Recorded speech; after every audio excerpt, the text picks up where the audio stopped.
kita akan mempelajari tentang mata diklat kedua dari diklat ini, yakni tentang ini kok begini,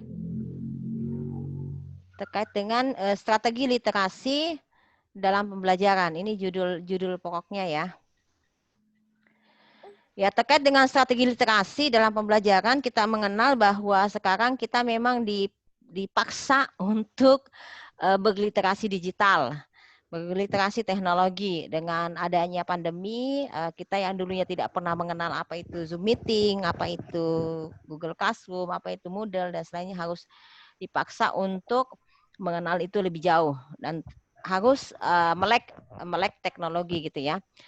Di strategi literasi dalam pembelajaran ini, Bapak Ibu, kita harus mengenal terlebih dahulu tentang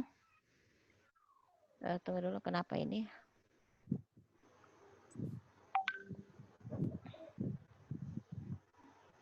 Ya, ya. Kita sama-sama mengenal ini, ada tampilannya, sekalian bisa juga dibuka di filenya, di webnya. Ada ada hal-hal yang bisa yang kita ukur ya dari literasi itu, pengembangan kurikulum kita ya. Jadi kurikulum kita itu adalah tumbuh kembang Bapak Ibu. Jadi kurikulum itu bukan sesuatu yang stagnan, yang kaku, yang tidak bisa diapa-apain, tetapi sesuatu yang bisa tumbuh dan bisa berkembang. Dan ini juga yang kita harapkan dari penyusunan perangkat pembelajaran kita. Nah, kita kenal di pengembangan kurikulum kita ini ada yang namanya pengembangan kurikulum 4C tambah literasi ya, termasuk di dalamnya, dan PPK atau penguatan pendidikan karakter. Nah, kita bisa lihat di kesemuanya itu adalah merupakan kecakapan abad 21 ya Bapak Ibu. Di sini kita lihat materinya. Bapak Ibu sudah paham itu terkait dengan 4C itu ya. 4C itu apa di dalamnya? Di sini kita bisa lihat C itu adalah critical thinking atau berpikir kritis gitu ya, Bapak Ibu. Di sini ada critical thinking, ada kompetensi keterampilan berpikir tingkat tinggi ya, ada kompetensinya dan ada kecakapannya. Ada berpikir tingkat tinggi, ada berpikir kreatif, ada berkomunikasi dan ada kolaborasi. Jadi 4C-nya ini, critical thinking, kreatif ya, berpikir kritis, berpikir kreatif ya, kreatif and inovatif, kemudian komunikatif dan kolaborasi ya, collaboration.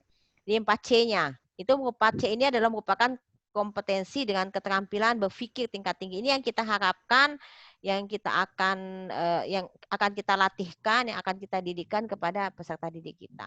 Ditambah dengan kecakapan abad 21, yang terdiri dari di dalamnya ada literasi ya, ada karakter atau penguatan pendidikan karakter. Nah, di sini ada di literasi, saya ke karakter dulu ya. Di karakter ini ada melihat keingintahuan. Jadi kita melatih rasa keingintahuannya ya, inquiry-nya. Ya, sehingga ada di model pembelajaran ada inquiry learning, discovery learning gitu ya.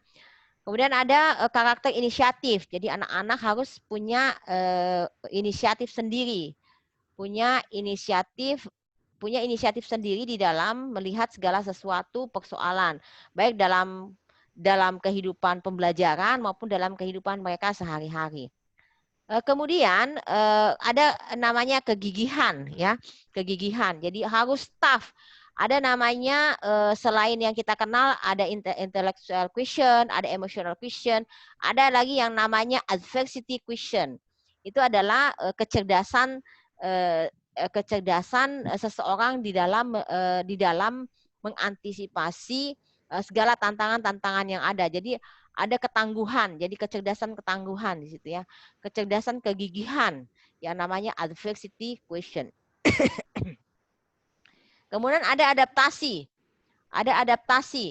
Adaptasi yang dimaksud di sini adalah bagaimana seseorang bisa itu adaptif. Seperti Bapak Ibu sekalian, Bapak Ibu harus adaptif. di dalam mengamati, menikmati segala perubahan-perubahan yang ada. Jadi seseorang bisa sukses itu bukan karena dia pintar, bukan karena dia kaya, karena dia punya kekuatan, dia kuat, tetapi karena seseorang itu memiliki daya adaptif yang tinggi, Bapak Ibu. Coba lihat Bapak Ibu, kita bisa lihat ya.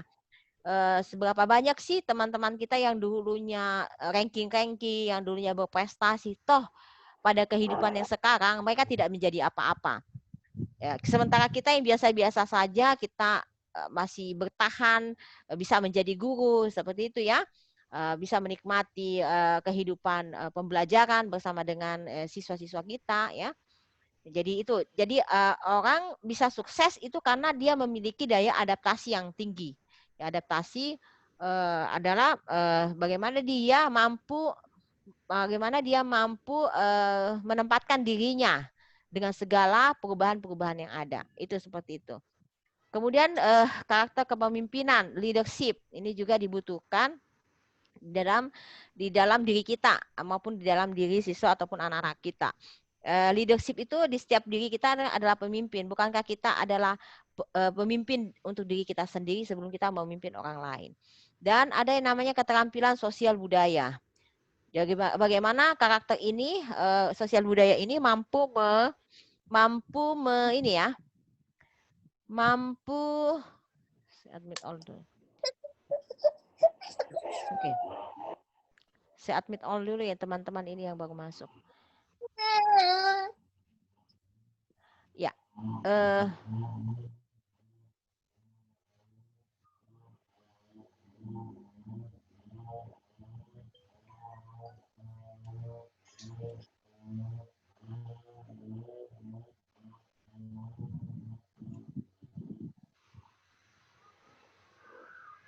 Oke.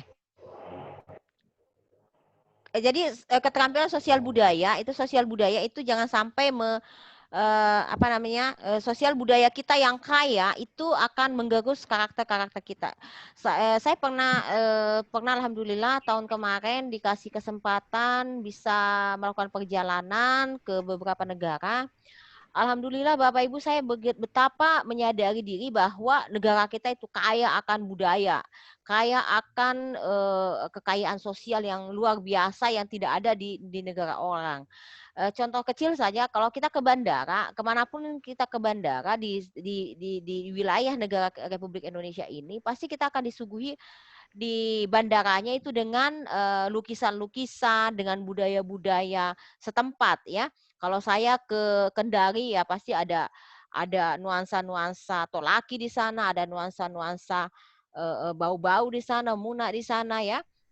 Saya ke Sulbar, di situ ada nuansa Mandar ya. Di Sulawesi Selatan juga penuh dengan budaya, kemudian di daerah-daerah lain seperti itu juga. Tetapi pada saat kita ke negara tetangga, itu kita lihat loh, di bandara sebagai etalase pertama ya, koridor pertama di suatu negara, itu kita lihat dindingnya itu tidak ada kosong melompong. Sementara kalau kita ke daerah-daerah yang kita kunjungi di dalam negeri, itu kita disuguhi oleh etnik-etnik, lukisan etnik yang berbagai macam ragam, tapi di sana kok nggak ada gitu ya, seperti itu. Itu di keterampilan sosial budaya. Jadi kita harus dalam proses pembelajaran juga kita harus menanamkan budaya-budaya itu kepada anak-anak kita supaya mereka bangga dengan budayanya sendiri. Jangan sampai budaya kita diambil alih oleh orang. Saya lihat beberapa hari yang lalu melihat di channel YouTube, di channel di media sosial, bahkan ada orang-orang barat itu, orang-orang luar mampu memainkan gamelan dengan baik, mampu menyanyikan lagu kedaerahan kita dengan baik. Sementara betapa mereka begitu mencintai budaya kita, betapa mereka mencintai keragaman budaya kita. Sementara kita sendiri yang memiliki budaya itu kok tidak merasa bangga ya. Kita lebih bangga kalau anak-anak kita belajar tentang bahasa Korea, bahasa Inggris lah, bahasa apa ya, yang bukan budaya kita. Nah, jadi kita selalu munculkan. Saya sangat appreciate dengan beberapa artis kita yang menampilkan budaya-budaya, misalnya budaya batik, budaya apa ya, gamelan di dalam proses-proses kesenian mereka. Ya, itu yang kita harapkan sebenarnya. Kemudian di bagian literasi, ini adalah pokok bahasan kita di literasi. Ada namanya literasi dasar atau basic literasi. Jadi kita bisa melihat sebenarnya di dalam diri kita itu sudah built-in, sudah apa ya, sudah terpatri di dalam diri jiwa manusia itu sifat literasi. Cuma literasi ini dibunyikan di kurikulum 2013, kembali dibunyikan ya. Sebenarnya pada dasarnya literasi itu sudah ada di dokumen-dokumen kurikulum kita, cuma belum dibunyikan Bapak Ibu sekalian. Nah, di literasi ini ada namanya literasi dasar atau basic literasi. Seperti apa itu basic literasi?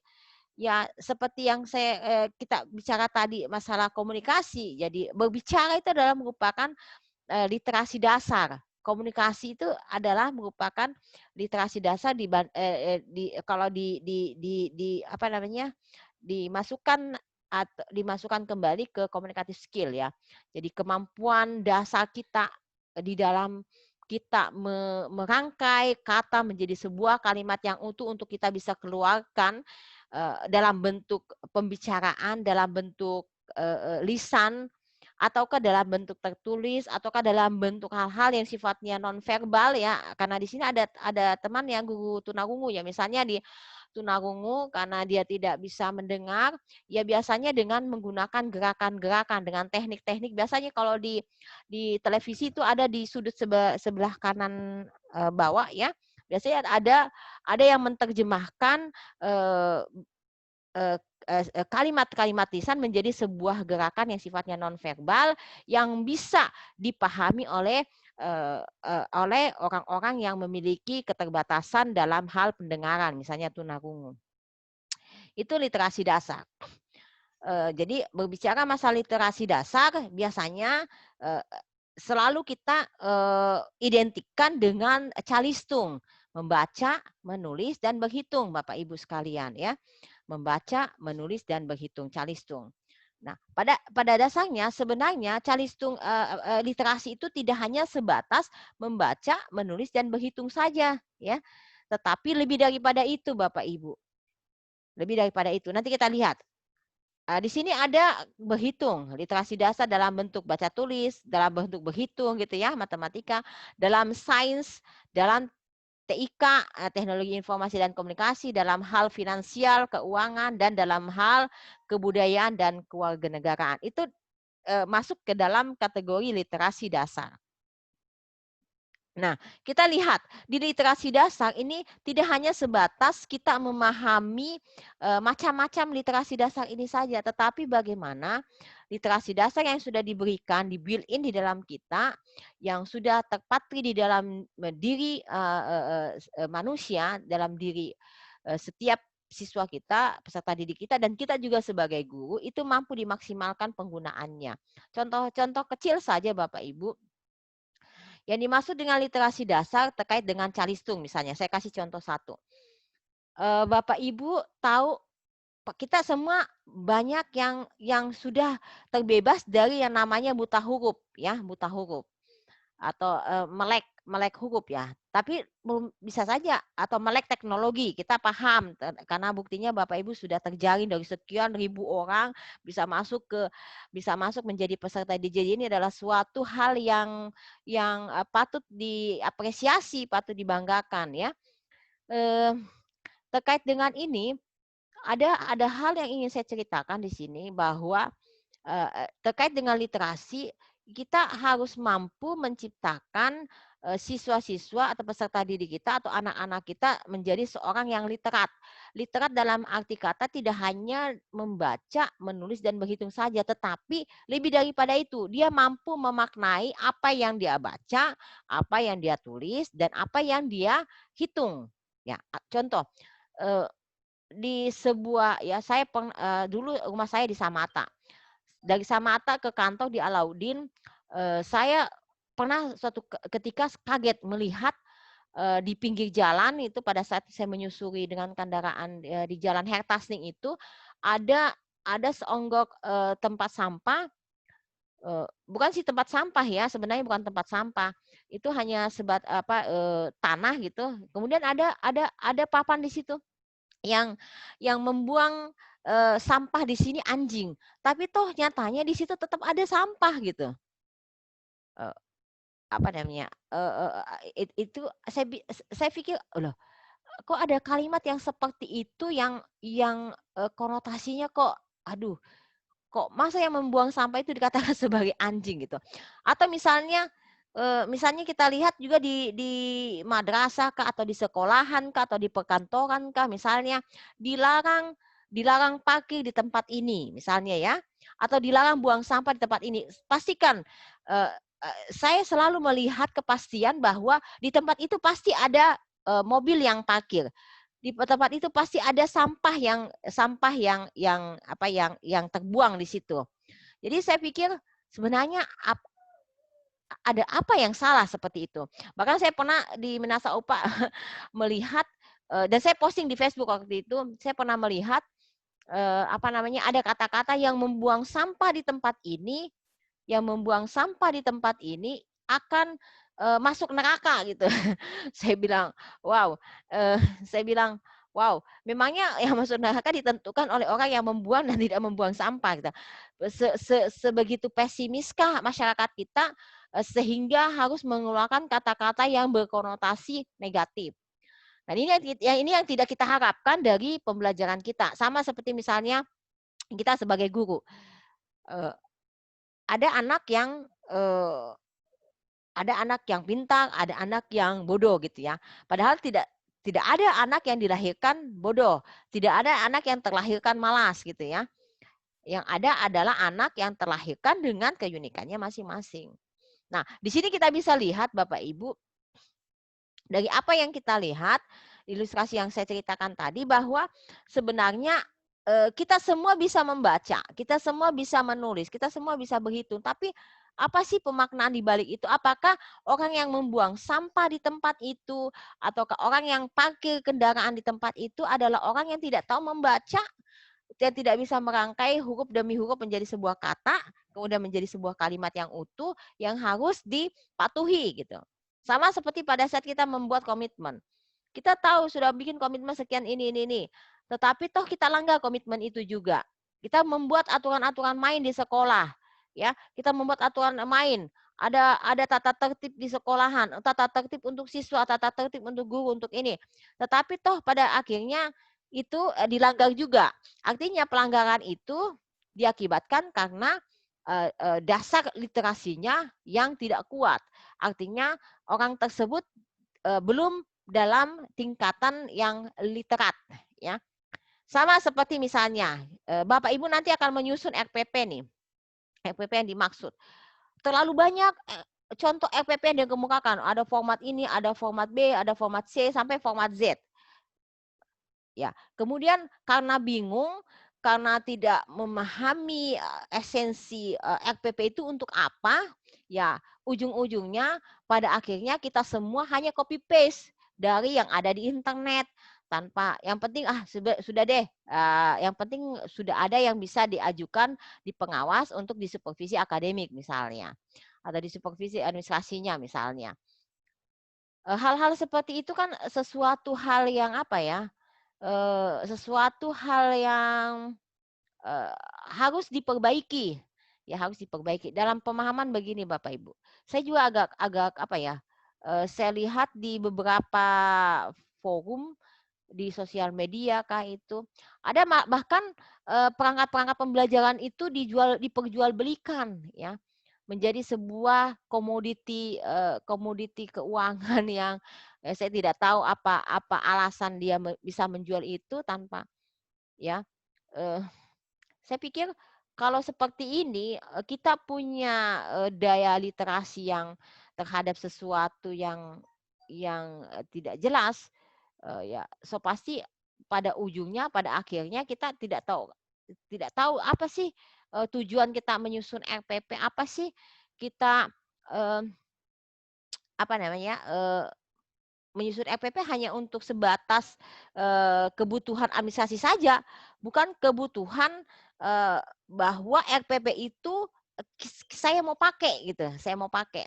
Kan ibarat kata RPP itu ibarat sama dengan anu ya Pak, Ibu, sama dengan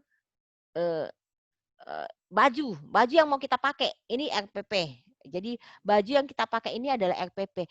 Jadi baju RPP itu didapatkan dari sebuah proses. Tidak langsung ujuk-ujuk dapat baju gitu. Tapi melalui suatu proses nanti ada proses pemetaan ya, ada pemetaan KIKD dari hasil analisis SKL KIKD kita masuk ke pemetaan. Sudah masuk ke pemetaan, barulah kita bisa menyusun RPP. Jadi kalau kalau kami Widya Suara melatih para pengawas, biasanya kami selalu mewanti-wanti gitu ya, mewanti-wanti kepada pengawas, Pak, Ibu, pengawas tolong pada saat Bapak Ibu mensupervisi akademik guru-guru kita, tolong sebelum memeriksa RPP-nya, lihat dulu dong pemetaannya, lihat dulu dong analisisnya ya. Jangan sampai lain pemetaan dan analisisnya beda lagi dengan RPP-nya. Karena RPP itu ibaratnya bajunya, Bu. Bajunya Bapak Ibu. Pemetaannya itu polanya. Kalau polanya salah, so pasti bajunya nggak jadi. Tapi kok selama ini polanya, pemetaannya atau analisisnya lain, RPP-nya juga lain dan sudah jadi gitu. Ini ada sesuatu yang tidak sinkron di sini Bapak Ibu. Seperti itu ya Bapak Ibu, teman-teman. Oke, kalau ada hal-hal yang mau ditanyakan silakan dituliskan di kolom chat ya supaya saya bisa baca. Kemudian ini literasi ya. Tidak sekedar baca tulis, menghitung, tapi dia ada kata menyimak, ada kata memahami, dan ada kata melakukan. Nah, di dalam literasi ini kita ada banyak hal-hal yang dikembangkan di kurikulum kita. Nanti kita belajar tentang di konsep dasar ya. Ada namanya saling temas, ada terkait saling temas dan STEM ya, pengembangan kurikulum kita ada sains, lingkungan, teknologi, dan masyarakat. Ini pengembangan kurikulum kita. Dan STEM itu ada sains, teknologi, apalagi engineering and mathematics gitu ya, STEM. Jadi generasi yang literat ini harus mengakomodasi seluruh sumber daya yang ada. Sama seperti saya sebelumnya tadi bicara sama Pak Muhlis ya. Meskipun kita berada di madrasah atau sekolahan yang jauh dari jangkauan kota dengan segala fasilitas yang terbatas, gunakan Bapak Ibu media lingkungan. Lingkungan itu sangat merupakan sumber belajar, media belajar yang paling terdekat dengan kita. Ya, jangan putus asa bahwa wow, saya di daerah nggak ada laptop, nggak ada LCD, gimana cara saya mengajar dengan yang lebih baik kalau saya nggak punya LCD, saya nggak punya laptop ya. Sementara ada media yang dekat dengan kita yang kadang kita lupakan. Ya contohnya papan tulis, contohnya barang-barang bekas ya, contohnya lingkungan gitu ya, yang sebenarnya bisa kita eksplorasi lebih jauh. Itulah cara kita berliterasi, jadi berliterasi lingkungan, berliterasi sains, berliterasi dengan alat media-media yang terbatas. Dan terus terang saya spesifikasi saya kalau untuk media ya meskipun di media IT saya kurang maksudnya tidak juga terlalu fasih, tidak juga tidak bego-bego amat gitu ya Bapak Ibu. Tetapi saya lebih kepada kecenderungan saya itu lebih kepada pembuatan media-media alat-alat peraga sederhana dari hal-hal yang sifatnya bisa didaur ulang, di-reuse, di-recycle ya. Didaur ulang kembali untuk menjadi sebuah media pembelajaran yang baik. Oke, di sini kalau ada hal-hal yang mau dianukan silakan Pak ya, Bapak Ibu di chat. Adakah? Belum ada ya? Oke. Di literasi ini sesuai dengan regulasi Permendikbud nomor 23 tahun 2015 ada 3 tahapan. Di dalamnya ada bagaimana kita menumbuh kembangkan literasi itu melalui proses yang pertama ada pembiasaan. Penumbuhan minat baca dengan kegiatan 15 menit membaca. 15 menit membaca itu bisa Bapak Ibu program di dalam kegiatan 1 minggu dalam satu hari dalam 1 minggu gitu ya. Atau misalnya dalam proses ini juga sebenarnya tidak mesti harus membaca membaca 15 menit. Karena dalam proses pembelajaran kan juga ada proses membaca gitu ya. Dalam proses membaca. Jadi membaca itu di permen ini.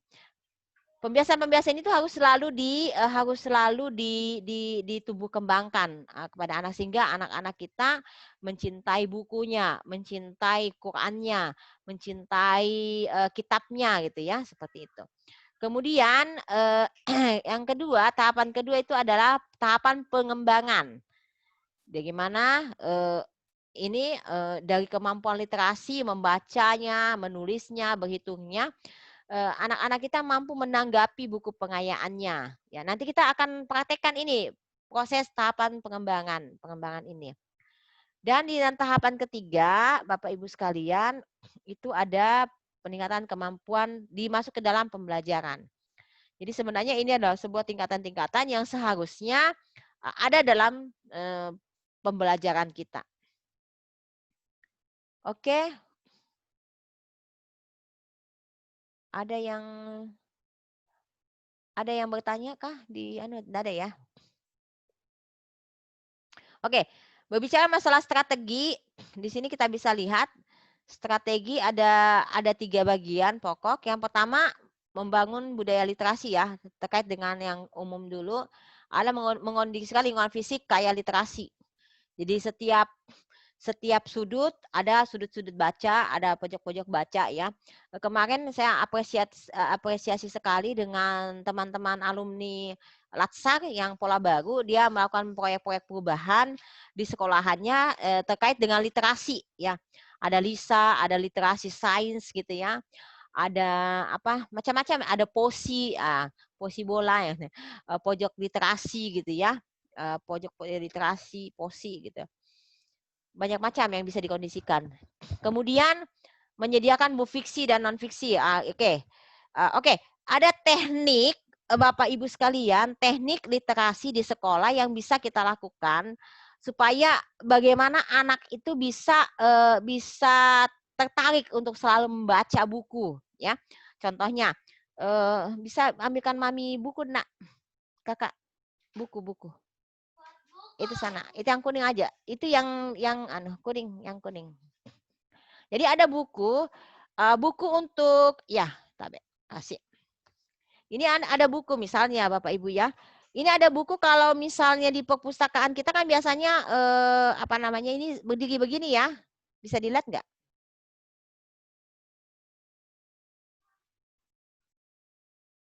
Bisa dilihat ya? Terlihat, Bu. Ya, enggak bisa dilihat. Jadi cara oh ya. Ini kok hilang-hilang ya wajah saya. Oke. Jadi caranya kan biasanya kita dapat itu cara teknik menyimpan buku kan berdiri ya. Itu kan itu agak kurang menarik buat siswa. Tapi kalau cara kita memajang buku dengan seperti ini ya, seperti ini. Jadi ada buku, kemudian kelihatan judul-judul bukunya itu akan menarik perhatian siswa, apalagi untuk siswa-siswa tingkatan MI gitu ya. Untuk siswa tingkatan MI. Jadi seperti ini. Jadi kalau untuk tingkatan SMA bisa saja cara menyusunnya bisa dengan berdiri, tapi kalau untuk tingkatan MI itu dia dengan cara memanjang seperti ini. Jadi kelihatan judul-judul bukunya. Itu teknik yang bisa Bapak Ibu pakai untuk menyusun teknik menyusun buku. Kakak Ica. Oke, enggak boleh tengkurap. Terus yang kedua, memajang karya siswa di lingkungan sekolah. Ini juga merupakan satu hal yang harus dibudayakan di lingkungan madrasah kita, Bapak Ibu. Oke. Contohnya, kita bisa ya. Contohnya seperti ini. Banyak dari kita sering memberikan tugas kepada siswa-siswa kita kan Bapak Ibu. Kemudian tugas itu atau misalnya karya itu berlalu begitu saja. Harusnya tugas-tugas itu didisplay di dinding-dinding kelas kita supaya untuk menggairahkan kemampuan belajar mereka. Jadi ya, kenapa? Ya, kedengaran ya? Ya. Jadi di display saja, Pak. Ditampilkan, dipamerkan di dinding-dinding kelas kita. Saya beberapa waktu lamanya pernah melakukan observasi di berbagai madrasah ataupun sekolahan. Itu kelihatan sekali Bapak Ibu. Kalau kita mau melihat dari etalase madrasah atau etalase sekolah itu, kalau sekolah itu atau madrasah itu terdiri dari di dalamnya ada orang-orang yang ada orang-orang yang kreatif, yang inovatif, yang selalu mau berubah, yang tidak mau tertinggal dalam perubahan-perubahan yang baik. Itu akan kelihatan dari display-display atau tampilan-tampilan madrasahnya ataupun tampilan di dalam kelasnya. Saya punya anak itu di MI Al Abrar itu setiap 3 bulan sekali tampilannya pasti beda deh. Pasti beda. Karena di sana guru-gurunya memang antusias di dalam menciptakan lingkungan madrasah yang nyaman. Sekarang kan ada namanya sekolah yang ramah anak.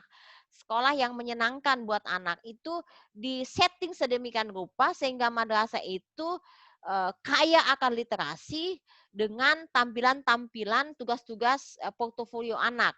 Jadi ditempel saja Bapak Ibu, ditempel.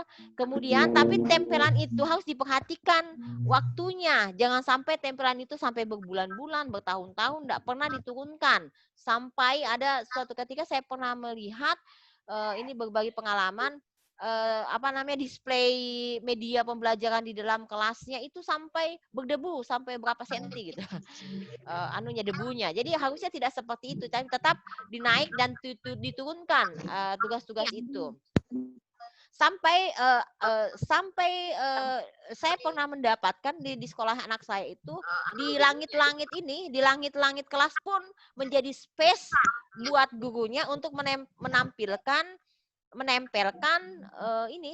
hasil karya siswa sehingga anak-anak menjadi lebih secara psikologi emosionalnya pada saat mereka mungkin jenuh dia akan menengok ke atas, dia akan berbelok ke kanan dan ke kiri, ke depan dan ke belakang itu dipenuhi dengan materi-materi pembelajaran, materi-materi ajar atau karya-karya mereka yang berisi daripada hasil penugasan yang diberikan oleh gurunya.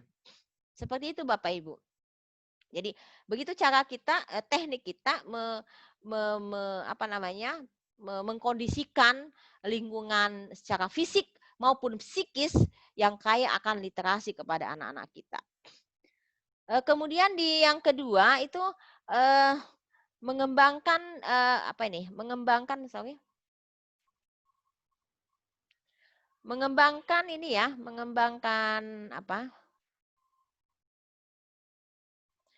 lingkungan yang akademik dengan literat seperti tadi ya. Jadi ada program pembiasaan, strategi literasi. Ini dibaca saja ya. Yang saya ingin berbagi dengan pengalaman-pengalaman tadi.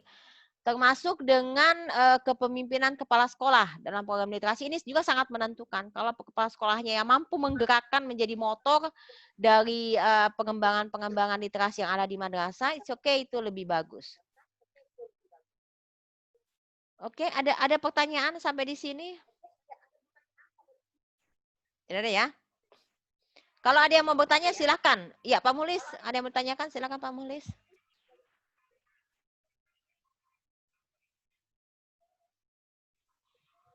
Ya, silakan Pak Mulis. Yang mau bertanya silakan klik reaction-nya ya. atau langsung di kolom chat. Silakan Pak Mulis. Halo? Unmute sendiri Pak, unmute. Halo?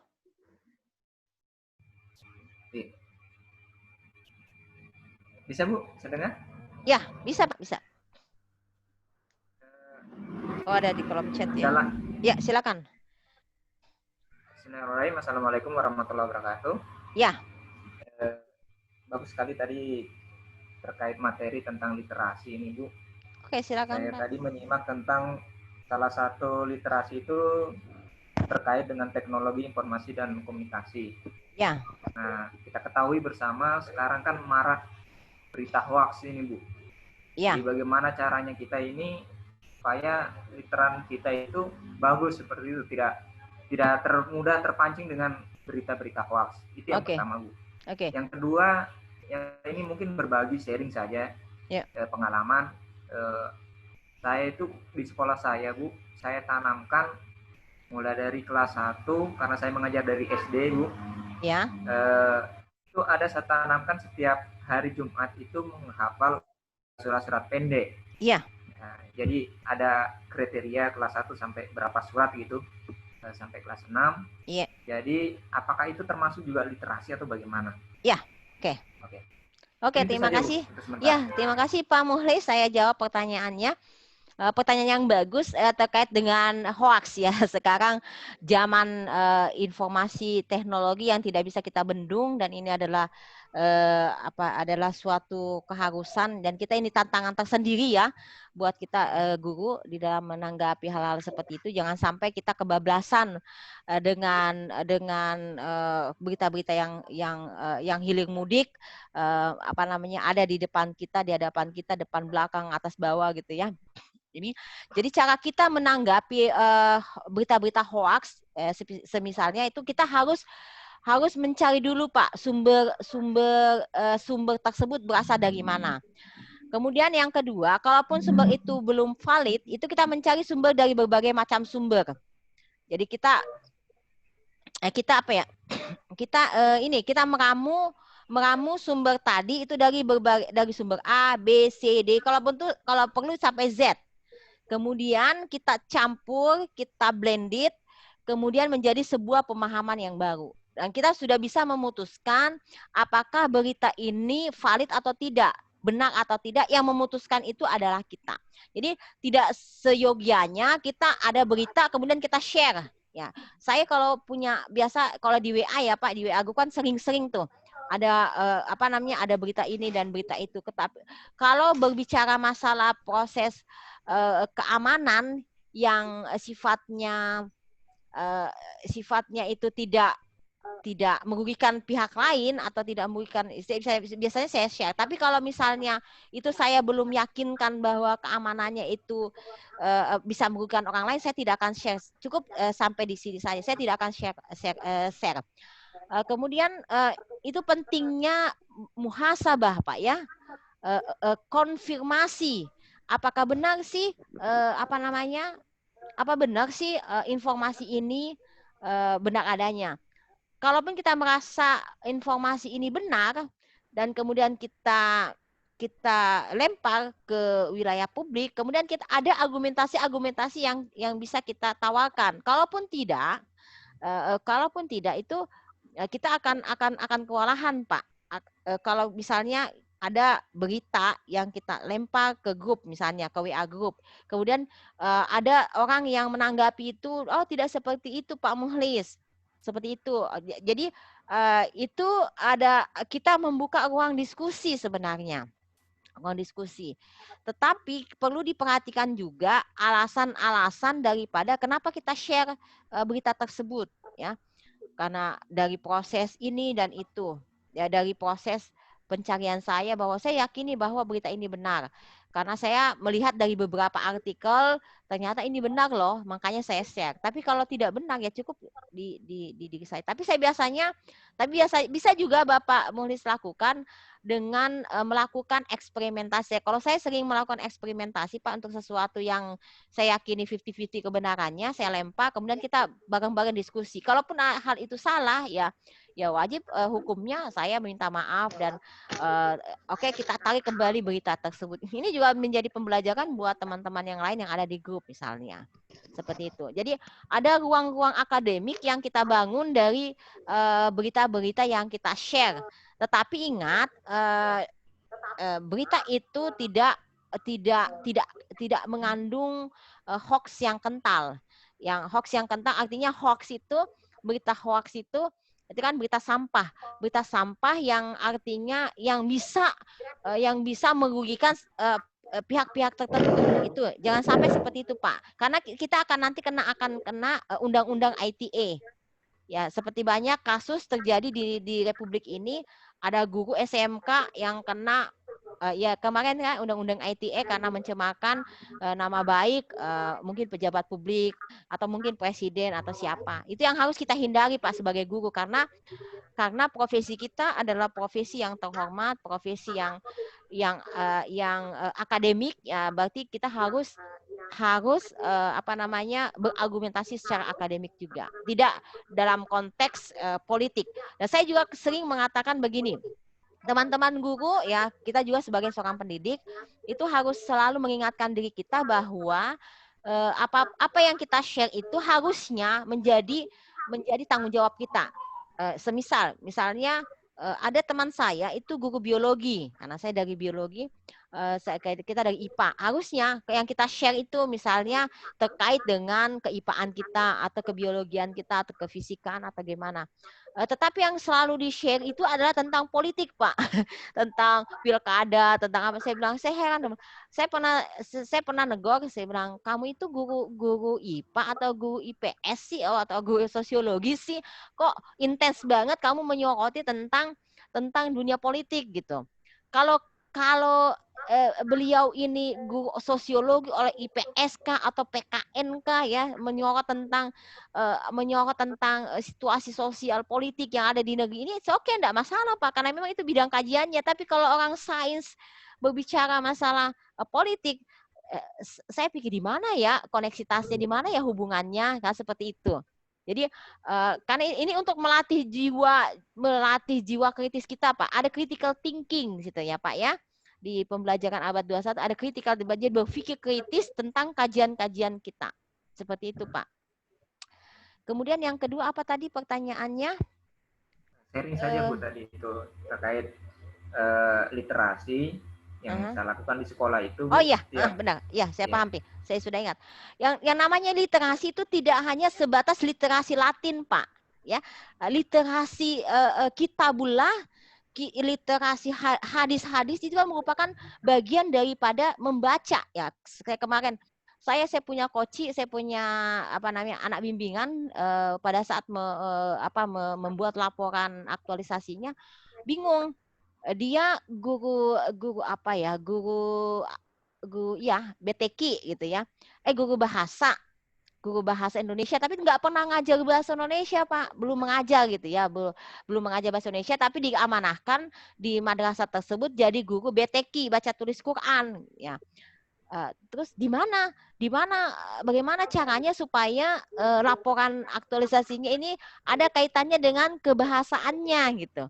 Jadi oleh karena itu dikoneksitaskan antara dia membuat literasi tentang literasi Quranik, ya, literasi Quranik dengan membahas terjemahan dari konteks kebahasaan yang ada di Al-Quran. Itu bisa, Pak. Jadi literasi itu tidak sebatas membaca, menulis, dan berhitung dengan angka-angka dengan huruf-huruf Latin saja. Mau huruf Romawi kek, mau huruf Jawi kek, mau huruf bahasa Arab, bahasa daerah, ya. It's okay. Itu bagian daripada literasi, Pak. Jadi semuanya itu masuk dalam kategori bahan-bahan yang bisa mengasah daya literasi kita. Seperti itu, Pak Mulis, ya. Bisa. Ya, oke. Saya baca lagi ini pertanyaan dari Pak Zuniar. Kegiatan literasi ini apa khusus untuk guru mapel bahasa Indonesia atau bisa juga? Oke. Semua mata pelajaran, semua bidang kajian bisa Bapak Ibu latihkan kemampuan literasi anak-anak kita ataupun diri kita. Jadi literasi itu apa? Semua kena, bukan cuma hanya literasi itu hanya kental dengan guru-guru bahasa saja, tidak. Guru mapel apapun bisa Pak, termasuk fikih. Jadi guru mapel fikih caranya bagaimana melatih literasinya, minta mereka membaca, anak-anak kita membaca buku-buku fikih. Kemudian menanggapi apa isi buku fikih itu. Misal sejarah kebudayaan Islam atau sejarah lah.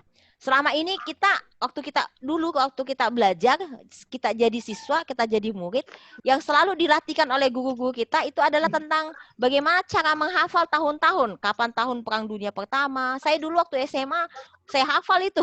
Perang Dunia Pertama sampai Perang Dunia Kedua. Termasuk tokoh-tokohnya. Ya. Termasuk kejadiannya tahun sekian, tapi sekarang sudah lupa. Karena apa? Karena yang dilatihkan itu adalah hafalan dalam short term memory atau memori jangka pendek, ya. Jadi memori ingatan jangka pendek yang dilatihkan, bukan memori jangka panjangnya.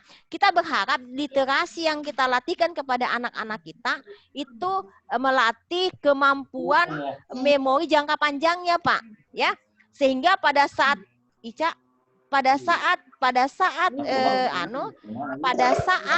dia di kehidupan dewasanya itu dia akan ingat terus kesan-kesan pembelajaran yang Bapak Ibu berikan. Ya, seperti itu. Sama seperti Bapak Ibu ikut pelatihan ini. Saya berharap Bapak Ibu tidak sekedar mengikuti pelatihan ini, tapi ada yang tertinggal, ada jejak-jejak pengetahuan tentang penyusunan RPP ini yang Bapak ingat sampai seterusnya. Seperti itu ya Pak Pak siapa ini? Oh ya. Pak siapa ya ini? Oh Pak Zun ya, Pak Zun. Gitu ya Pak Zun ya. Oke, kemudian ya Ibu Fitri, ya kesimpulannya betul Bu. Semua mata pelajaran bisa diliterasikan, Jadi karena literasi itu tidak terbatas, dia unlimited Bu, tidak terbatas pada apapun. Mau literasi kan banyak macamnya Bu, ada literasi dasar, ada literasi digital ya, termasuk digital itu semua mata pelajaran, semua apa bisa diambil sumber belajarnya di internet misalnya. Itu merupakan literasi digital kalau masuk ke dalam pembelajaran Bu. Ya seperti itu. Jadi tidak terbatas pada mata pelajaran tertentu saja yang namanya literasi Bu ya. Kemudian hal apa saja Pak Kasmin, hal apa saja yang dapat dilakukan Bapak dalam literasi pembenahan di ruang literasi pembenahan? Apa maksudnya nih Pak Kasmin? Di ruang kelas.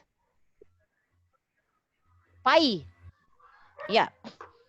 Yang bisa dilakukan ya seperti tadi Pak, Bapak Ibu yang seperti Pak Muhlis. Misalnya di sebelum dan sesudah pembelajaran anak-anak membaca surah-surah atau ayat-ayat Al-Quran atau di kitab-kitab mana misalnya ada yang beragama Kristen seperti itu juga, sehingga setiap anak dia hafal dengan kitabnya, dia hafal dengan ayat Al-Qurannya, dia hafal dengan hadisnya, dan itu apa yang dia hafalkan itu akan bermanfaat buat dia, bisa dipakai di sholatnya, bisa dipakai ya di hafalan-hafalannya ya, sehingga dia mampu menjadi hafiz dan hafizah misalnya.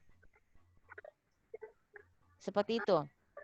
Nah, kemudian apa maksudnya nih Pak pembenahan ruang kelas, maksudnya apa nih? Pak Kasmin bisa diperjelas tabe Pak Kasmin? Ada Pak Kasmin, silakan Pak Kasmin.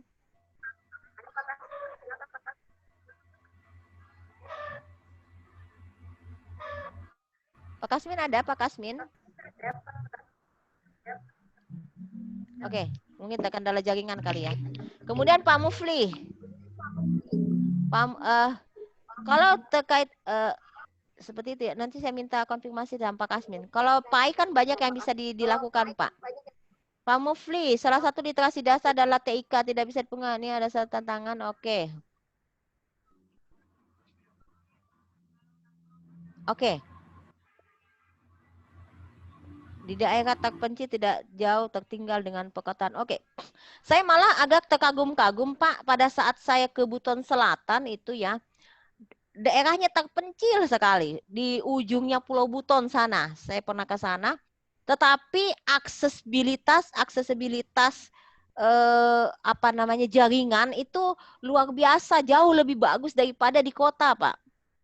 Di kotanya Batauga gitu ya. Batauga kalau yang dari Buton Selatan mungkin teman-teman di sini itu di sana di ujung Pulau Buton apa namanya desa apa yang saya pernah datangi sana itu jauh lebih bagus apa namanya jaringan. Jadi berbicara masalah TIK itu kalau berbicara masalah literasi digital ya tergantung pada memang kita selalu bergantung pada teknologi Pak. Sama seperti misalnya pembelajaran e-learning ini Pak, pembelajaran daring ini. Ya mau tidak mau kita apa namanya kita ini bergantung sepenuhnya pada kondisi jaringan. Kapan kita tidak terkoneksi dengan jaringan, wow, luar biasa ya. Luar biasa. Sama seperti kemarin di RPP 1 kita terkendala karena masih ada perbaikan maintenance dengan provider ya so pasti kita tidak bisa sepenuhnya maksimal melaksanakan pembelajaran Zoom meetingnya waktu itu. Seperti itu Pak Ismail. Jadi kalau berbicara TIK dengan saya pernah juga di Ampana sana di Sulawesi Tengah belajar tentang TIK dengan anak-anak yang belum pernah kenal yang namanya komputer. Gurunya menceritakan kepada saya pakai Bu Isti, saya pakai DOS. Dia pakai DOS, dia bikin sedemikian rupa sebagai media pembelajarannya. DOS itu dipakai dia bikin istilahnya ya bentukan atau maket itu ya, bentukan serupa dengan komputer. Jadi dia membelajarkan seperti ini loh nak, bentuk komputer PC ya, ini namanya PC-nya, CPU-nya, kemudian ada keyboardnya. Dia bikin dalam bentuk DOS ya, dalam bentuk ini DOS seperti itu. Saya sangat terharu mendengar cerita-cerita seperti itu. Saya bilang subhanallah, masya Allah, masih ada guru-guru yang kreatif, yang jauh lebih kreatif daripada kita yang ada di kota ini, bisa memikirkan sampai segitu-gitunya untuk bisa memperkenalkan anak-anak kita dengan yang namanya benda-benda yang jarang mereka lihat seperti itu Pak. Jadi banyak hal yang sebenarnya bisa kita pakai untuk membelajarkan anak untuk literasi digital ya. Termasuk misalnya ya, termasuk literasi digital kan dengan HP Pak ya, HP ini. Jadi di HP itu Pak, jadi pembelajaran tidak mesti kita harus apa? Di HP ini ada namanya Play Store atau Marketplace ya. Di situ banyak sekali Bapak Ibu mau apa saja ada, tinggal download, tinggal install. Bapak Ibu mau mengajarkan tentang Quran hadis, misalnya tidak perlu bawa Al-Quran kemana-mana, masuk ke kelas, masuk ke sekolah, tetapi dengan Al-Quran ini, misalnya dengan Quran terjemahan saya, kalau setiap malam itu saya untuk mau ngaji saja, itu pakai ini, pakai Al-Quran, pakai Quran digital, seperti itu. Kemudian kalau mau kita memperbaiki makhrajatul huruf kita, ya pakai digital sampai kita ya seperti ini domahnya, ini harakatnya, ini idgamnya, ini ikhfanya, seperti itu. Jadi dengan menggunakan HP jadi alat bantu. Jadi HP ini saya agak kurang setuju dengan pembelajaran yang tidak memaksimalkan. Jangan pakai internet Bu Isti, nanti anak-anak lain yang ya. Ini tugas tantangan Bapak Ibu memaksimalkan penggunaan IT kita, gadget kita. Jangan sampai gadget itu digunakan anak-anak untuk hal-hal yang tidak baik. Tapi alihkan mereka ke hal-hal yang baik-baik saja. Ya, saya agak kurang setuju. Misalnya nanti, tidak ada pembatasan, tidak ada pengontrolan. Itulah pentingnya proses penyadaran. Bagaimana seorang guru mampu mendekati siswa kita untuk memberikan kesadaran kepada anak untuk bisa menyadarkan ini gadget, ini untuk pembelajaran nak, bukan untuk hal-hal yang tidak baik. Disitulah tantangan kita Bapak Ibu. Di dunia sekarang, di masa yang sekarang, gadget ini bisa dipakai sebagai tool, sebagai alat bantu kita bukan alat yang menjerumuskan ya, alat yang menjerumuskan. Jadi kalau ada anak-anak yang bertanya, Bu, ini apa namanya, kenapa ada hal-hal seperti ini ya, ya harus dijawab. Karena anak ya, karena namanya anak, Bapak Ibu, dia memiliki apa ya, dia memiliki rasa ingin tahu yang tinggi. Karena memang sifat dasarnya seperti itu, inquiry-nya tinggi. Jadi kalau ada anak yang bertanya tentang segala sesuatunya, mohon dijawab dengan baik tentunya. Jangan bilang, Bu, kenapa ini? Sudah, dia mau bertanya deh. Tidak bagus itu. Ya. Kalau seperti itu, anak-anak itu akan bertanya ke tempat lain. Ya, syukur-syukur kalau dia mendapatkan jawaban dari orang yang baik. Tapi kalau tidak baik, nah itulah banyak anak-anak yang terjerumus Bapak Ibu ke free sex, ke narkoba, karena pada saat dia bertanya, kenapa saya tidak bisa merokok, kenapa saya tidak bisa pacaran, kenapa saya tidak, yang didapatkan jawaban dari orang tua, dari gurunya, jangan mau kok pacaran, jangan mau kok tidak boleh pacaran, pokoknya tidak boleh. Jadi kenapa? Ya harus dikasih alasan. Alasannya kenapa? Ya, kenapa saya tidak bisa membuka situs X di HP saya? Kenapa? Jawab itu Bapak Ibu, jawab Ibu. Ya, karena ini dan itu. Jadi bangun ruang-ruang diskusi, bangun diskusi itu untuk sebagai proses penyadaran anak bahwa oh ini baik dan ini tidak baik. Termasuk sex education, Bapak Ibu. Saya punya anak itu memang sejak dini saya ajarkan tentang sex education, sehingga hal-hal yang kemarin kasus-kasus tentang pelecehan anak gitu ya, pelecehan seks anak itu tidak terjadi. Jadi saya memang ajarkan kepada anak-anak, dan termasuk menggunakan gadget-gadget itu membangun kesadaran mereka untuk bisa lebih bijaksana menggunakan gadget itu untuk hal-hal yang baik, bukan untuk hal-hal yang tidak baik. Jadi ini sebuah proses yang harus selalu kita lakukan. Bukan tidak hanya sekedar melarang saja tanpa alasan, melarang dengan alasan-alasan tertentu, dan dengan alasan itu kita memberikan solusi lain, ya, kita memberikan jalan keluar lain. Ini loh, ada dari sekian banyak channel yang tidak baik, ada loh lebih banyak channel yang baik-baik. Itu yang kamu buka, Nak. Ya, karena teknologi itu punya sisi mata pisau yang sama dengan pisau. Kalau dipakai bisa untuk membunuh, yang dipakai bisa untuk membantu kita memasak di dapur. Seperti pula itu teknologi. Jadi, nah teknologi ini sekarang di masa sekarang dipakai untuk pembelajaran. Silakan monggo. Jadi tidak perlu kita tidak perlu kita a priori dengan penggunaan gadget untuk pembelajaran, ya. Seperti itu Bapak Ibu. Kemudian Tapi Bu, ada teman mau masuk room. Oh, tapi oh iya. Saya sudah admit loh, admit all ya. Iya. Keluar masuk ya ini, mohon maaf Tabe. Saya sudah admit all. Oke. Ya. Pak siapa, bagaimana cara mendudukannya? Oh iya. Cara saya lihat dulu ya, adakah yang di atasnya? Oh, saya buka dulu.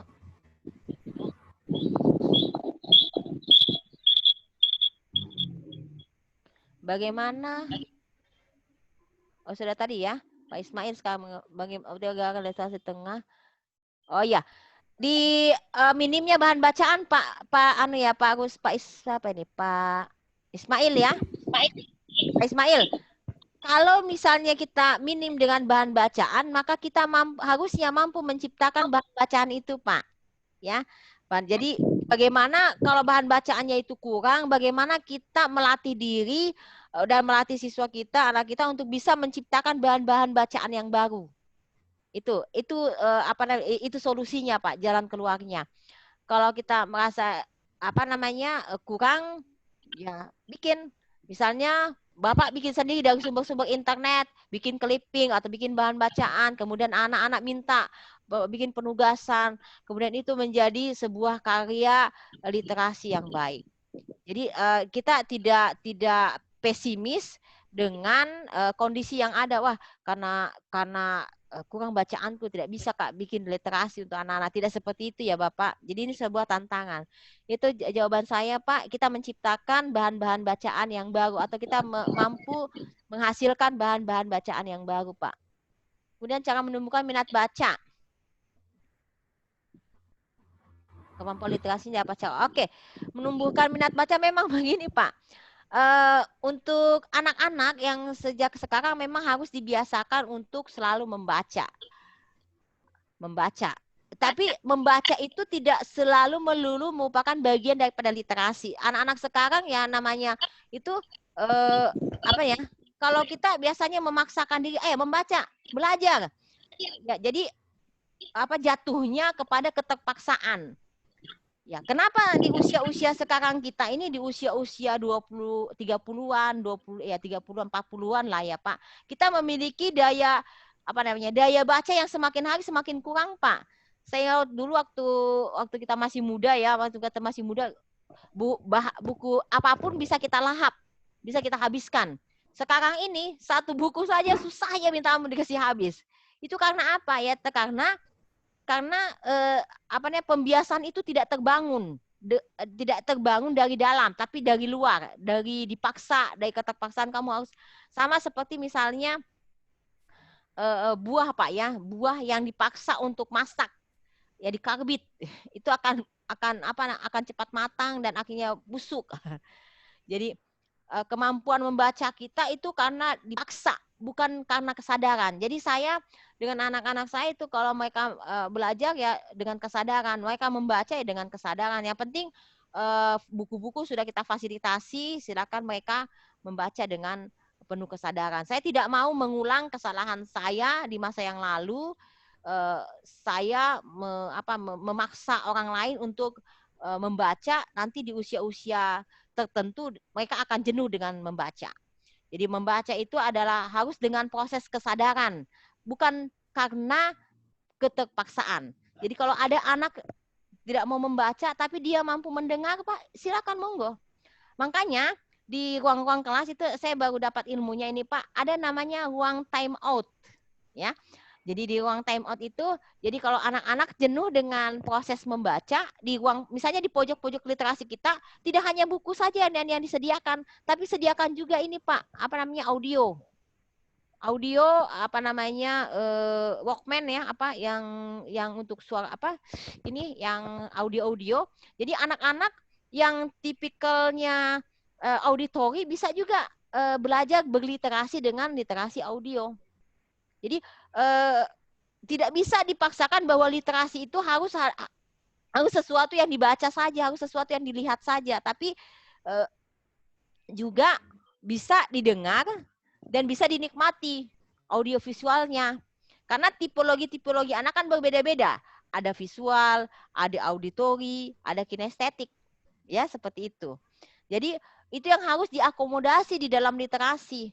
Jadi literasi itu tidak hanya mengakomodasi tipikal-tipikal anak yang visual saja, tapi auditori dan kinestetik juga diakomodasi Bapak Ibu, ya. Nanti juga di dalam penyusunan RPP juga seperti itu, harus mengakomodasi ketiga tipologi anak-anak. Nah, tipe anak-anak kita, termasuk yang kita pahami, yang kita pelajari juga ada tipe anak yang sifatnya sanguin, melankolis, ya. Ada anak yang tipenya pragmatis gitu ya. Itu harus dipahami juga seorang guru secara psikologis. Bagaimana sih menghadapi anak-anak yang tipe melankolis ya, yang tipe sanguin, yang tipe koleris, yang tipe pragmatis ya, dengan langkah-langkah pembelajarannya nanti, dengan cara kita mengajarkan melakukan pembelajaran di dalam kelas. Seperti itu, Pak. Jadi ya, jadi tidak hanya sebatas membaca saja itu literasi, tapi juga mendengarkan, bisa menyimak juga bisa. Jadi kalau ada anak-anak yang jenuh dengan membaca, mau mendengarkan, Bu, saya mau mendengarkan mendengarkan audio, ya silakan. Itu juga merupakan bagian daripada literasi gitu. Kemudian jadi cara kita tadi Pak siapa ya yang saya jawab ya? Mengoptimalkan gerakan literasi ya, bukan ya? Literasi ya, secara kemampuan literasi ya Pak. Ya, seperti itu ya Pak, minat bacanya. Jadi minat baca dengan memfasilitasi gitu Pak ya, fasilitasi itu tadi dengan pojok-pojok baca, dengan pusat-pusat atau pojok-pojok literasi gitu Pak ya. Kemudian dilengkapi dengan audionya, mungkin juga dengan videonya Pak. Dipakai di sudut-sudut time out itu ada apa namanya, ada televisi, ada apa yang bisa dia maknai, dia lihat. Itu juga merupakan bagian daripada literasi Pak, jangan salah. Jadi literasi itu tidak hanya sekedar buku-buku bacaan saja, dengan tontonan yang baik tentunya, misalnya dengan ruang guru atau apa gitu ya, atau dengan TV edukasi, itu juga merupakan bagian daripada literasi Pak. Kemudian cara menumbuhkan literasi siswa yang malas membaca. Oke.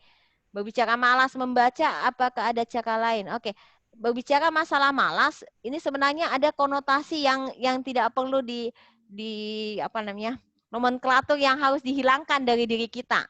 Jadi sebenarnya bukan malas Bapak Ibu, tetapi kurang saja, kurang latihan gitu ya, kurang berlatih membaca.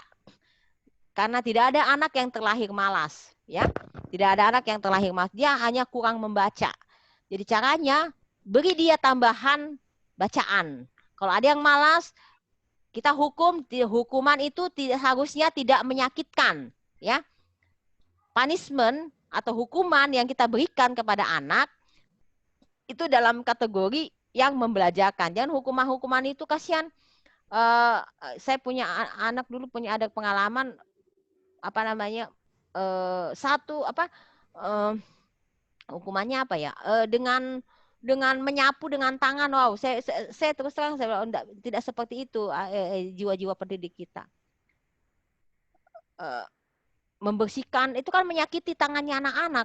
Tangan anak-anak kita kan masih lemah, dipakai untuk menyapu. Itu apa namanya, itu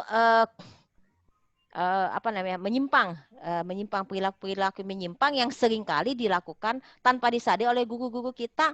Itu menyimpang dari HAM, hak asasi manusia. Jadi hati-hati, jangan sampai, maksudnya saya tidak kepada apa ya, kasus-kasus yang terjadi terhadap pelanggar guru. Kenapa ada guru yang dipidana, ada guru yang itu sebenarnya bukan sepenuhnya salah salah orang tua atau salah si anak. Keduanya punya kontribusi kesalahan kalau saya melihatnya. Cuma saya tidak mau berdebat untuk hal-hal yang apa ya, hal-hal yang harus jelas duduk persoalannya. Jadi karena banyak sekali memang guru kita itu karena didaktik metodiknya yang kurang, yang sekarang kan didaktik metodiknya agak kurang kuat, sehingga di dalam memperlakukan siswanya itu kadang juga mengikuti jiwa emosionalnya, padahal tidak seperti itu Bapak Ibu. Saya belajar tentang parenting 2011 dan sekarang Bapak Ibu harus mulai banyak belajar tentang parenting, bagaimana mempola asuh dan mempola didikan anak-anak kita sehingga perilaku menyimpang, yang suka melawan gurunya, yang suka menyepelekan gurunya itu tidak terjadi lagi.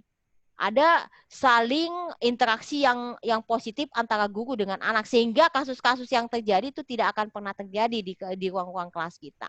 Jadi ada kontribusi kesalahan tidak hanya dari satu pihak saja, tapi kedua belah pihak punya kontribusi kesalahan yang serupa tapi tak sama mungkin ya. Jadi kita harus banyak belajar Bapak, karena yang kita jual sebagai guru itu adalah jasa, bukan barang. Inilah bedanya kita dengan profesi-profesi lain. Jadi kalau ada keberatan dari siswa, ada orang tua siswa atau wali siswa, ya bisa saja itu suatu hal yang wajar, tetapi tidak salah pula kalau orang tua wali murid itu menanggapinya dengan membalas dengan kekasaran. Jadi itu hal-hal yang perlu kajian yang lebih dalam, diskusi yang lebih panjang. Seperti itu ya Bapak Ibu terkait itu. Saya bisa apa lagi ini? Ya, terkait dengan minat tadi ya, membaca. Kemampuan literasi dapat secara optimal. Menumbuhkan minat baca itu dia tadi ya. Dengan kesadaran Bapak Ibu, menumbuhkan literasi siswa yang malas membaca, oke.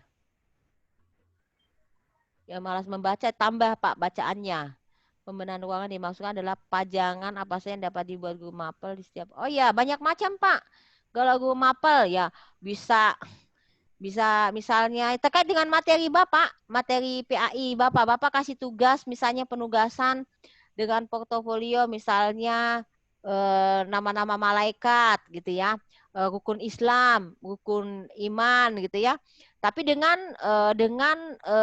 tampilan-tampilan yang baik tentunya, tampilan-tampilan ada artistiknya sehingga bisa ditampilkan di ruang-ruang dinding-dinding kelas Bapak. Ya Pak, ya Pak Kasman, Pak Kisman sama Pak Kasmin. Cara mengalihkan minat baca yang hanya senang membaca buku fiksi dibandingkan buku pelajaran. Oke. Ya, baca buku fiksi ya, buku cerita gitu ya. Kenapa anak-anak suka baca buku fiksi daripada baca buku ilmiah atau buku non fiksi? Ya karena buku fiksi itu buku yang bergambar Bapak Ibu. Penuh dengan gambar, tidak hitam putih gitu ya. Tidak hitam putih, tidak membosankan. Itulah sebabnya sekarang buku guru, buku siswa di format sedemikian rupa, ada gambar yang berwarna, kemudian ada teks, ada tulisan. Sehingga menstimulasi, merangsang anak-anak kita untuk mau membacanya ya. Tidak seperti halnya buku-buku kuliahan ya, buku-buku kuliahan seperti itu. Dan memang sekarang format buku-buku yang menarik itu ya itu ada warna, ada bentuk, ada gambar ya. Itu untuk mengakomodasi jiwa-jiwa anak yang sifatnya visual. Seperti itu. Jadi bagaimana caranya Bapak Ibu memformat buku-buku bacaan itu, buku-buku pelajaran itu menjadi seperti layaknya buku-buku cerita yang diminati oleh anak-anak kita. Ya, jadi kalau Bapak Ibu mau membuat buku ya sebagai pengembangan profesinya itu dengan hal-hal yang berwarna, hal-hal yang menarik seperti layaknya buku cerita atau buku fiksinya. Oke, Bapak Ibu, ada lagi?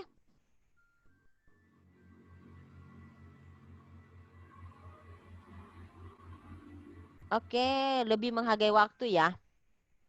Kurang maksimal menuntut anak-anak lebih banyak aktif dari guru-guru. Oke, perlu diperhitungkan juga Bapak Ibu kondisi sekarang itu sangat dipengaruhi oleh jiwa emosional anak. Dengan kondisi pandemi sekarang ini, so pasti kehidupan anak-anak kita berubah. Jadi kalau misalnya di dalam proses pembelajaran itu sebaiknya itu disarankan pada saat proses pembelajaran Bapak Ibu sebaiknya meminimalisir penugasan untuk siswa. Karena apa? Karena itu akan membebani secara psikologis anak yang dalam situasi kekinian mereka sangat tertekan dengan kondisi yang ada. Bisa jadi karena orang tuanya ya kondisi perekonomian keluarga juga akan goyah, kemudian sehingga asupan-asupan yang dia makan itu juga menjadi berkurang, menjadi tidak seperti dulu. Kemudian belum lagi dengan situasi lingkungan rumah tangga yang mungkin juga akan berubah. Itu juga harus diperhatikan oleh guru. Jadi cara dia memanage waktunya memang disinilah kita melihat kemandirian belajar anak-anak kita. Ada yang namanya pendekatan heutagogik. Jadi pendekatan kemandirian belajar. Nanti kita bisa lihat nih Bapak Ibu. Pada saat Bapak Ibu melakukan pembelajaran daring, di situ kita lihat siapa sih anak yang bisa mampu memanage waktunya dengan hal-hal yang sifatnya rohani misalnya. Siapa yang selalu melaporkan sholatnya, siapa yang melaporkan tadarusnya, siapa yang melaporkan membantu orang tuanya, itu akan terekam dengan baik. Akan terekam dengan baik. Dan kita harus apresiasi itu Bapak Ibu. Tapi sebaiknya yang perlu ditekankan di dalam proses penilaian pembelajaran ini itu pada aspek sikapnya, pada aspek sikap dan aspek pada saat proses pembelajaran seperti ini apa sih apa sih tanggapan mereka terhadap pembelajaran ini? Apakah dia merasa bosan? Apa dia merasa sepertinya yang namanya pembelajaran daring biasanya kan membosankan ya Bapak Ibu, hanya sekedar mendengarkan saja tanpa ada yang perlu dilakukan gitu. Oleh karena itu ya kita berikan penugasan supaya ada yang dia kerjakan di dalam proses-proses belajarnya. Ada banyak tools yang sebenarnya saya mau masukkan di sini. Ada banyak tools interaktif yang bisa Bapak masukkan nanti di Google Classroom-nya. Ada Mentimeter, ada Padlet, ada Flipgrid. Itu mungkin Bapak Ibu pernah dengar. Itu bisa dipakai untuk tools alat bantu di dalam berinteraksi dengan siswa. Seperti itu. Begitu ya Bapak Ibu ya. Atau ada yang mau ditanyakan langsung? Oke, Pak izin sholat. Oke. Ya sudah. Oke, ada lagi. Kita masuk ke share screen-nya dulu ya. Mohon izin sekarang jam berapa? Jam 3. Sudah asar kah? Belum ya? Oke, kita lanjutkan dulu ya sedikit lagi materinya sebelum kita sudahi. Oke, strategi literasi ini ya, Bapak Ibu kita masih bicara di literasi. Jadi ada sebelum dan selama dan setelah pembelajaran. Jadi literasi itu sebenarnya harusnya ada di dalam pembelajaran, tetapi tidak mesti harus dibunyikan, ya. Misalnya di dalam nanti perangkat RPP harus ada kata literasi masuk di langkah pembelajarannya, nggak mesti Bapak Ibu. Pada saat Bapak Ibu menyusun, pada saat siswa kita melakukan proses kegiatan pembelajaran itu sudah termasuk literasi. Ya, jadi jangan dicari-cari literasi di mana maksudnya di mana literasinya, di seluruh proses pembelajaran itu harusnya ada literasi gitu. Contoh, ini ya.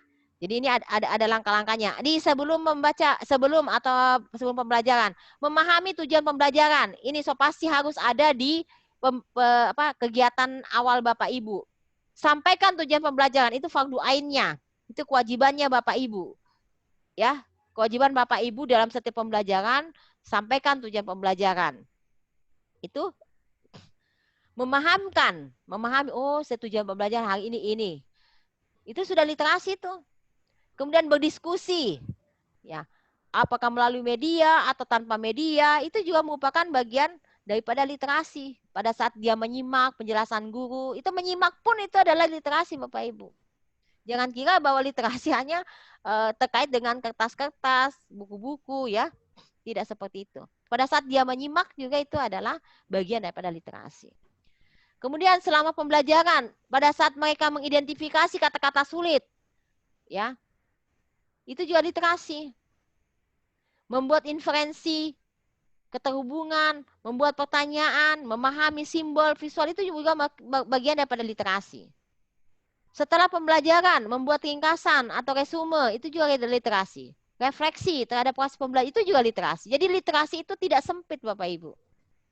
Tidak sempit, ya. Ya, seperti ini ya, yang tadi saya katakan, teknik display, suasana ya. Ini kalau seperti ini untuk kelas-kelas atas ya, SMA gitu ya, SMP kelas. Tapi kalau untuk anak MISD itu tidak seperti itu. Jadi harus di ini ya, seperti ini ya. Jadi harus kelihatan judulnya, Bapak Ibu.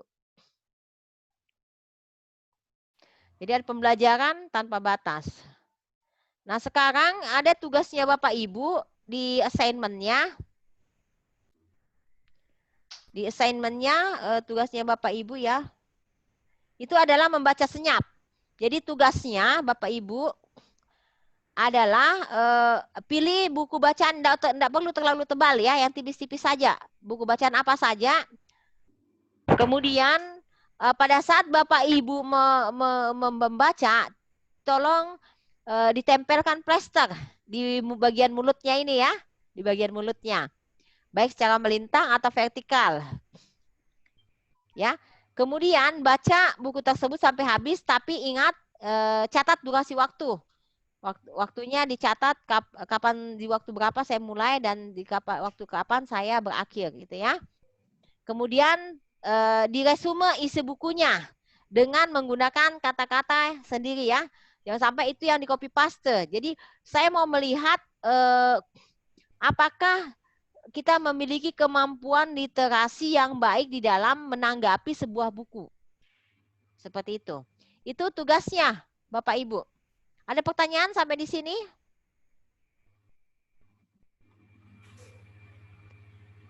Ada Bu. Iya, silakan. Yang saya mau tanyakan di situ Bu, terkait masalah resume yang sudah dibaca tadi. Yeah. Apakah menggunakan kata-kata Anda sendiri secara lisan atau tertulis Bu? Ya, secara tertulis Pak. Karena ini tugasnya tugas tertulis ya. Ini tugasnya tugas tertulis. Ya. Ada pertanyaan lagi? Jadi jadi lengkap. Jadi kita berlatih buku itu dilihat apa judulnya, penerbitnya apa, tanggal berapa, tahun berapa ya, siapa penerbitnya itu lengkap. Kemudian isi daripada buku itu apa? Dengan menggunakan kata-kata, jangan sampai menggunakan kata-kata yang isi buku itu yang di copy paste masuk ke tugasnya ya, itu yang kita tidak harapkan. Apapun itu, satu paragraf, 2 paragraf, yang penting isi buku tersebut sudah sudah ini ya, sudah mewakili gitu ya Bapak Ibu ya penugasannya. Oke.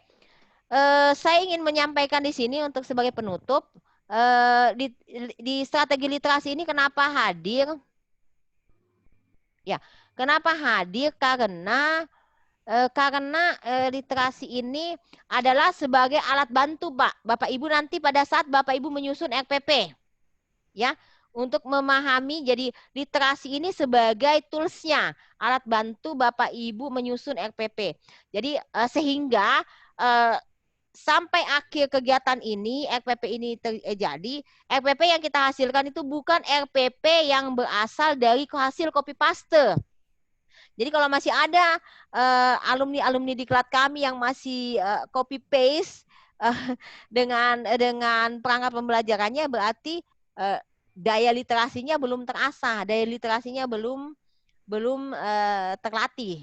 Ya, kita mau melatih daya literasi kita di dalam memahami nanti materi-materinya. Bapak Ibu sudah pahamkah tentang apa itu KI, apa itu KD, sampai kepada teknik penilaian, pemetaan, sampai kepada penilaian nanti bersama Pak Hamzah. Ya, jadi yang perlu diasah, dilatih adalah daya literasi kita di dalam memahami. Cara memahami bagaimana? Dengan cara bertanya. Ya, bertanya itu juga merupakan bagian daripada literasi. Ya. Menyimak itu juga bagian daripada literasi. Membaca bahan-bahan bacaan yang sudah ada di web, silakan dibaca baik-baik. Kalau ada hal-hal yang kurang jelas, hal-hal yang kurang dipahami, silakan ditanyakan sama media suaranya ya. Seperti itu. Oke?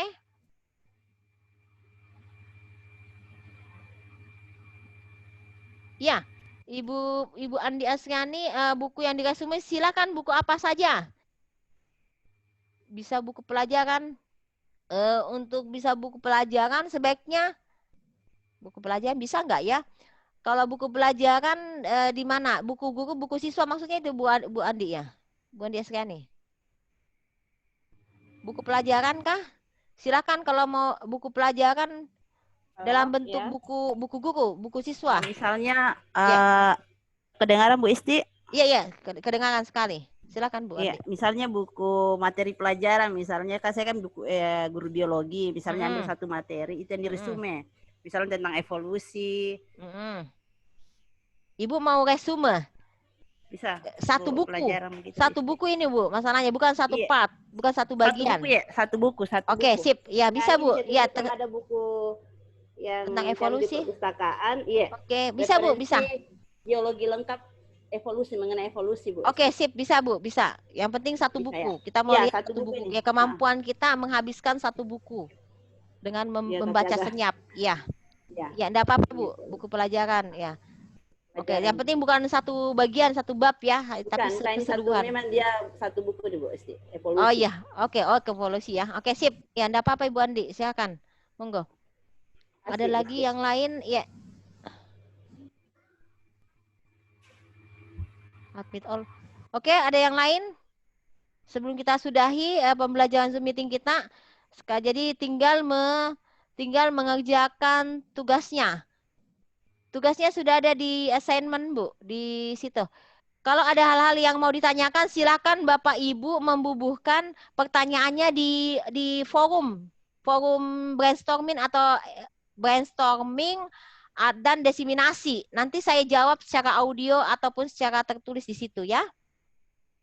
Jadi bertanyanya di web ya Bapak Ibu ya. Bertanyanya di web, saya sudah menyediakan di forum web. Di web itu ada forum diskusi brainstorming dan diseminasi, bisa dilihat ya di situ kalau mau bertanya ya. Jadi bertanyanya jangan di WA group tapi di web ya. Betul Ibu Dewi Susanti, jadi diuploadnya langsung di web. Jadi penugasan itu termasuk yang di BLC itu langsung di web. Jadi karena by system di Moodle-nya, jadi langsung saya bisa memeriksa hasil penugasannya ya, termasuk misalnya ada pertanyaan tanya jawab itu masukkan di forum brainstorming. Saya sudah buatkan rumah brainstorming dan diseminasi ya. Di ini strategi literasi ya, sudah ada forumnya ya, sudah ada tugasnya ini tugasnya ya. Saya pertunjukkan, saya lihat kesilatkan ya. Saya lihatkan dulu mana ini. Oh ini. Coba diperhatikan di sini. Jadi ini ada masing-masing mata diklatnya ya. Ini kemudian ini bahan bacaannya silakan dibaca. Kemudian ada juga tidak ada. Yang lainnya ada saya lengkapi dengan vlog ya. Vlog pembelajaran silakan disimak baik-baik di channel YouTube saya. Jangan lupa di like dan subscribe. kata sekarang lagi tren-tren gitu ya. Kalau di brainstorming dan diseminasi ini ya. Jadi diklik saja, kemudian nanti bisa Ibu Bapak membuka forum tanya jawab situ dengan video suaranya. Di sini. Oke. Ya bisa ya Bapak Ibu ya. Ada lagi pertanyaan Bapak Ibu?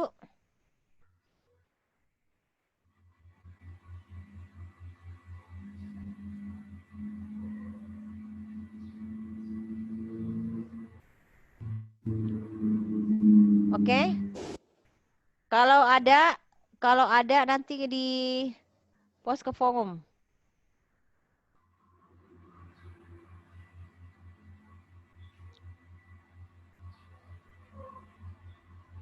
Oke, ada pertanyaan? Sebelum saya mengakhiri?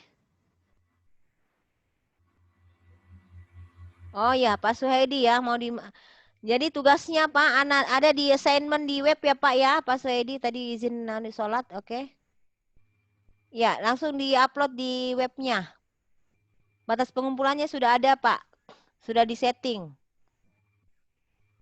Jadi semakin cepat semakin baik. Jadi sebaiknya jangan menunggu waktu terakhir karena bisa jadi nanti biasanya kalau pas di termin terakhir pada semuanya masuk nanti biasanya itu akan terjadi trouble. Jadi kita menghindari trouble selama kita sudah bisa mengerjakan tugasnya kita kerjakan. Begitu ya Bapak Ibu ya. Oke, kita tutup dulu karena kita mau sholat asar. Bagi yang belum sholat ini semuanya, ada beberapa yang sudah sholat.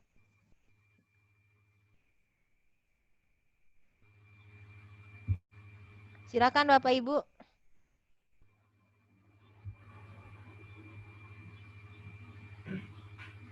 Ya, tugas membaca senyapnya itu maksudnya. Kalau tugas membaca senyap dikumpul, kalau ada yang mau ditanya jawab di ini Bu, dibaca, dituliskan.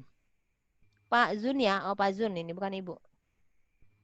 Jadi ada tugasnya cuma satu, membaca senyap, tapi kalau ada hal-hal yang mau ditanyakan seputar literasi, masih ada yang mengganjal, silakan Bapak Ibu menuliskannya di forum tanya jawab, brainstorming dan diseminasi yang tadi saya sudah tunjukkan. Seperti itu ya Bapak Ibu.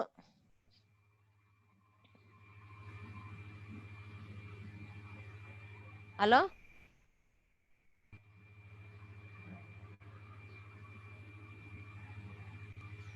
Oke, sudah tidak ada lagi ya. Oke, kalau begitu kita ya istirahat dulu ya. Oke, sampai di sini dulu barangkali teman-teman perjumpaan kita, dan kita akan berjumpa lagi kapan? Besok ya. Besok untuk untuk konsep dasar. Besok sesuai dengan jadwal yang ada. Oke, tugasnya bisa dalam bentuk Word atau PDF. Silahkan monggo Pak. Bu Andi, Bu Andi. Ini Word atau ya. Tugasnya bukan di grup Bu, tapi di web. Jadi segala sesuatunya itu di web. Kalau di grup itu, di WA grup itu hanya sebatas teknis-teknisnya saja. Terkait dengan pengumpulan, terkait dengan teknis saja yang terkait dengan pelatihan ini. Misalnya mengingatkan tugasnya. Tapi kalau untuk mengirim tugas jangan di WA grup ya. Kami juga materi itu semuanya ada di web. Tidak diperbolehkan mengirim tugas, mengirim apa di WA. Semuanya harus di web. Kenapa? Supaya terekam jejak digitalnya Bapak Ibu. Karena disinilah proses penilaian sikapnya yang akan terekam, karena direkam oleh sistem Bapak Ibu. Baik peserta, panitia maupun widya suaranya. Oke? Seperti itu ya Bapak Ibu. Terima kasih atas apresiasi pembelajarannya. Mohon dimaafkan kalau ada hal-hal yang kurang dari saya. Saya berharap kita masih bisa berjumpa lagi di mata diklat selanjutnya. Untuk masih ada beberapa mata diklat yang saya ampu ya. Ini ada konsep dasar, kan ada pemetaan dan ada penyusunan. Masih ada 3 mata diklat yang kita akan bertemu kembali di ruang virtual ini. Kalau ini tunggu dulu, saya mau jawab ini yang BLC. BLC maksudnya ini juga ada BLC, ada 2 ya. Ada BLC mata diklat, ada BLC yang web. Web BLC, BDK Learning Center. Yang ini Bu. Ya BLC di web BLC-nya ya. Kalau BLC mata diklat ya Building Learning Commitment. Oke, itu saja barangkali. Nanti kita bersesi hello di WA group saja ya. Waktunya kita sudah ingin sholat dulu. Oke, cara uploadnya langsung saja Bu. Nanti ditanyakan sama panitia. Kalau untuk jelasnya ya. Oke, terima kasih. Assalamualaikum warahmatullahi wabarakatuh. Mohon diri. Sehat selalu, salam hangat buat Bapak Ibu sekalian. Semoga kita selalu diberi kesehatan dan kebaikan. Assalamualaikum warahmatullahi wabarakatuh. Salam sejahtera buat kita semua. Amin. Assalamualaikum warahmatullahi wabarakatuh.